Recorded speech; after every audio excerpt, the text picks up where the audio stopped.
요 학습 이론 중에 기존에 이제 80년대 이론 말고 완전히 새로운 학습 이론이 나와서 일반 인공지능이 됐다. 그럼 GPU랑 HBM을 쓸까요? 라는 것도 한번 고민해 봐야 되겠죠. 네.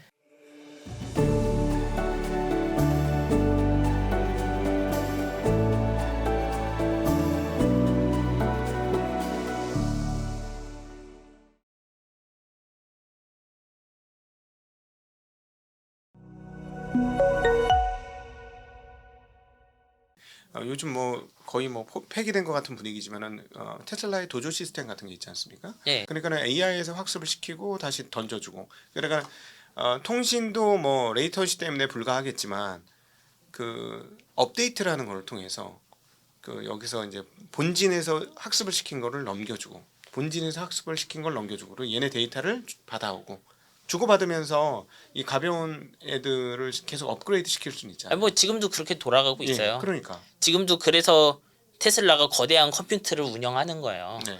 그 자기들이 갖고 있는 슈퍼컴퓨터에서 그 한 10몇 기가 되는 인공지능 학습시켜서 테슬라 차에 뿌리고 그리고 데이터 받아서 피드백해서 또 학습해서 뿌리고.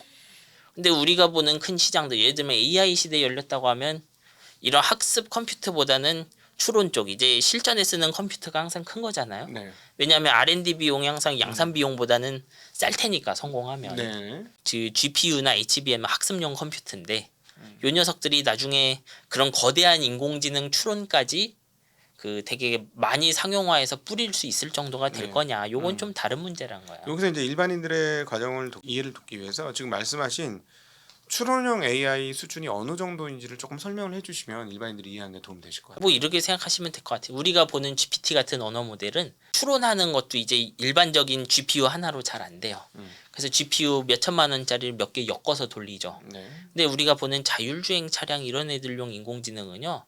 그 GPT-3 그러니까 챗GPT랑 비교를 해도 크기가 한 10분의 1 정도도 안 돼요. 실제로 보면 훨씬 작죠. 그러니까 이렇게 쭉 보면 말 안 하는 애가 좀 작고 말하는 애는 인공지능 좀 크고 그래요. 그러면 우리가 예를 들면은 자율주행차를 팔기 시작한다. 그러면 물론 반도체가 새로 많이 팔리긴 하겠죠. 네. 근데 얘가 추론용으로 팔릴 땐 꼭 HBM이 필요하지 않을 수도 있는 거예요. 네. 뭐 그렇게 나눠서 보자라는 거죠. 저는 거대한 인공지능 혁명이 온다 이렇게 보기보단 요 분야가 지금 잘 되려면 현실적으로는 메모리 얼마밖에 안 쓸 거고 요 분야 예를 들면 GPT-4, 5 같은 거를 한 사람 한 사람이 개인화된 비서로 쓰는 시대가 온다. 그러면 인당 GPU 2개씩 이제 이고 다니는 거죠. 보이지 않지만. 그러면 그쪽 수요는 확 커지는 거죠. 네. 좀 그렇게 나누고 싶은 거예요.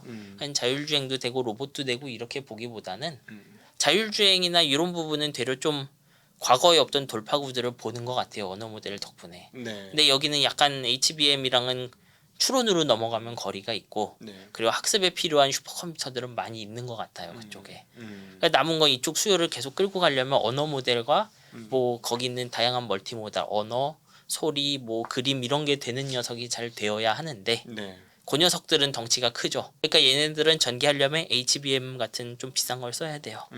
그러면 그걸 정당화할 만큼 밸류가 나올 것이냐? 네. R&D가 다 끝나고 봤을 때 음.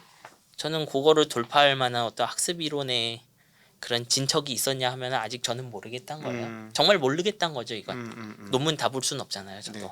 학습과 추론 단계로 가는 이 과정에서 계속해서 자원이 많이 쌓여지고 있는데 여전히 뭐 완전히 혁신적인 돌파고 일반인들이 생각하면 이런 거죠. 뭐든지 다 해주는 컴퓨터. 예를 들어 여기 갖다 붙이면 차도 몰아주고 저기 갖다 붙이면 뭐 다 할 수 있죠. 예. 뭐 예를 들면 집에서 청소도 해주고 그렇지. 이 휴머노이드가 내 차도 몰아주고 했으면 네네. 좋겠잖아요. 그러니까 진짜 우리가 어렸을 때 생각하는 아톰 같은 네. 그런 것들이 나올 수 있느냐라는 걸 봤을 때 지금 잘 모르겠고 그런데 그것을 향해서 지금 투자를 하고 있는데 그 답까지는 아직 안 나왔으니 이렇게 투자를 하는 거에 일정 시간 후에는 주판알을 튕기게 될 것이다 기업들이 예. 이 투자한 거에 대해서. 그리고 그래서 그거의 밸류도 봐야죠. 예를 들면 구글이 옛날에 학습했던 그 언어로 문답도 하고 로봇이 막 서랍 열어서 과자 같은 것도 갖다 주고 과자 갖고 오는데 방해하면 얘가 막 비켜서 갖고 오고 하는 로봇도 있거든요. 네. 근데 언어도 할 수 있고 언어로 일도 시킬 수 있잖아요. 요런 녀석이 되면 갑자기 그 인공지능 크기가 20배 이상 커져요. 그러니까 언어가 붙는 것만으로 그렇게 커지죠. 네. 그럼 우리가 드디어 이제 R&D를 끝내서 우리 요 정도 인공지능이면 집에서 청소도 해주고 가끔 나 대신 운전도 해주는 휴머노이드 만들 수 있다라고 봤더니 GPU를 한 8개 써야 되더라.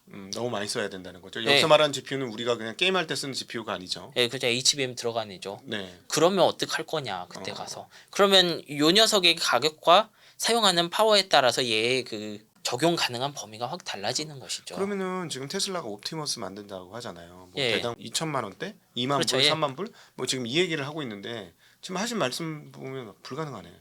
그 GPT 정도 아니고 좀 간단하게 만들어야죠. 언어 영역이 좀 언어 부분이 좀 약해지고 대신 반복 작업 잘하고 공장에서 짐 잘 옮기고 이런 식으로 자기 도메인을 좀 축소하면 확 줄일 수는 있으니까. 그럼 예를 들어서 지금 아마존 물류센터에서 이제 무인 자동차 같은 거 좀 이용이 되고 네. 있잖아요. 그런 것들은 굉장히 가벼운 모델이다. 그렇죠. 그런 데 다 GPT 같은 게 들어갈 필요는 없어요. 그렇지. 어떻게 보면 테슬라가 만든 지금 FSD도 운전은 잘하잖아요. 네. 그렇죠. 미국에서 잘하죠. 네. 네. 한국에서는 안 되고. 근데 예를 들면 이거를 계속 개발했는데 이게 언어를 쓰건 아니건 모든 나라에서 다 잘할 수 있게 만들려고 했더니 인공지능 한 10배 키워야 되더라. 그러니까 일단 반도체 회사는 못 해줘요. 그거 빠른 시간 안에. 네. 한번 10년 지나야 되겠죠. 그럼 그런 경우 이거를 적용할 수 있는 마켓 크기는 확 달라지는 거겠죠. 네. 왜냐하면 그 정도로 예를 들어 10배 정도 비싼 자율주행 컴퓨터가 필요해지면 쓸 수 있는 거대한 그 물류용 자동차 정도가 될 거고 일반인용 몇 천만 원짜리 차이는 안 들어가겠죠. 그러면 네. 그럼 그거에 따라서 벌써 미래 메모리 수요랑 GPU 수요가 확 달라지는 거잖아요. 그렇게 돌아가는 인공지능의 크기나 이런 것들을 봐가면서 생각하고 싶은 거예요. 네, 지금 그러니까는 정 작가님 말에 의하면 단순 작업을 해주는 것에서의 그 컴퓨팅 파워의 능력과 한 단계만 더 복잡해지는 쪽으로 넘어갔을 그렇죠, 때 예. 컴퓨팅 파워의 빡세죠. 올라가는 그 뭐랄까 그 차이가 비약적으로 컴퓨팅 파워가 늘어난다는 말씀이시잖아요. 예, 그게 우리가 GPT에서 봐온 것들이죠. 분명 새로운 것들을 할 수 있게 돼요. 네네. 분명 새로운 걸 할 수 있게 되지만 컴퓨터는 또 많이 써요.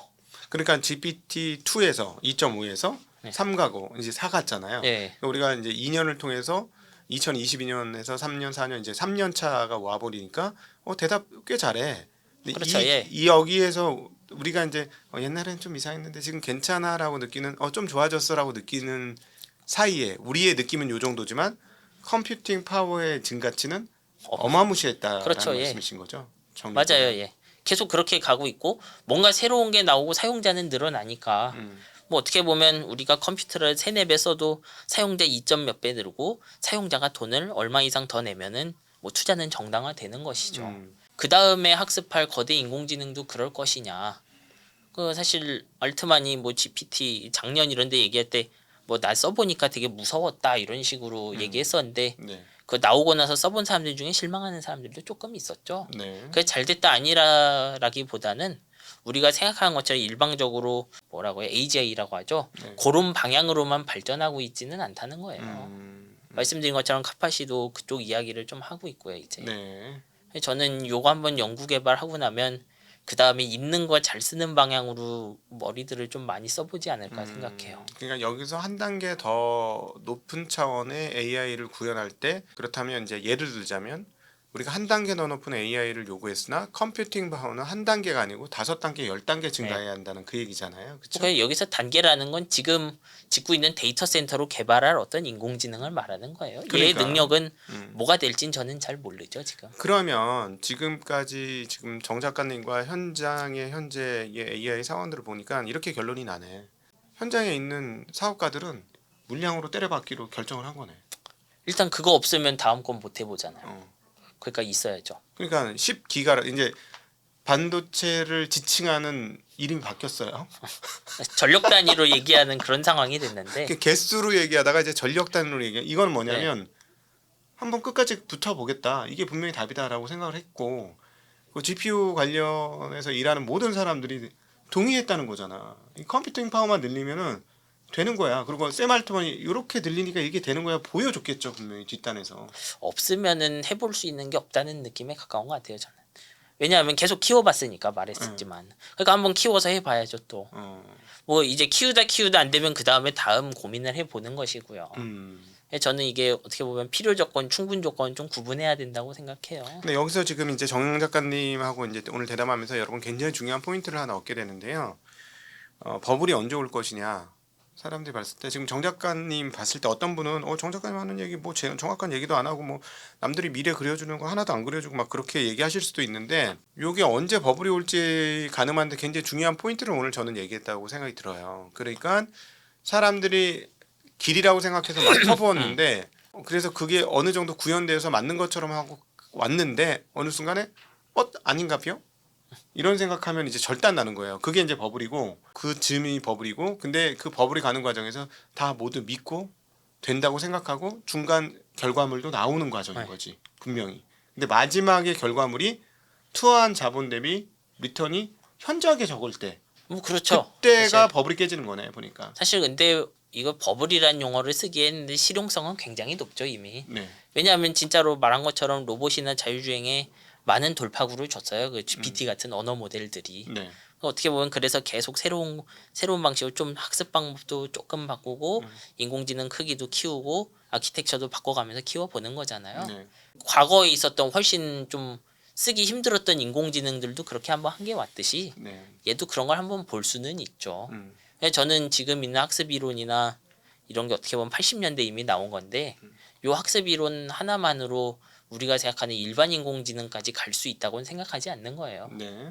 갈 수도 있죠. 누군가 엄청난 학습 기술을 발견을 해서. 음. 근데 이제 저 개인의 생각은 이미 그때 만든 역전파나 그 그레디언트 디센트 이런 거는 쓸 만큼 많이 써봤고 갑자기 초인공지능을 만들고 이런 방향으로 가기 힘들 것 같아요. 이 현재 학습과 추론 이 현재 시스템에서는 왜냐하면 지금 학습하는 방식도 보면 인간은 책 몇 권 보면 알 수 있는 거 얘는 전 세계 데이터 몇십 프로 빨아먹고 하는 경우가 많잖아요. 그렇죠. 그러고도 시계 하나 제대로 못 읽는 상황이 뭐 생기기도 하죠. 네.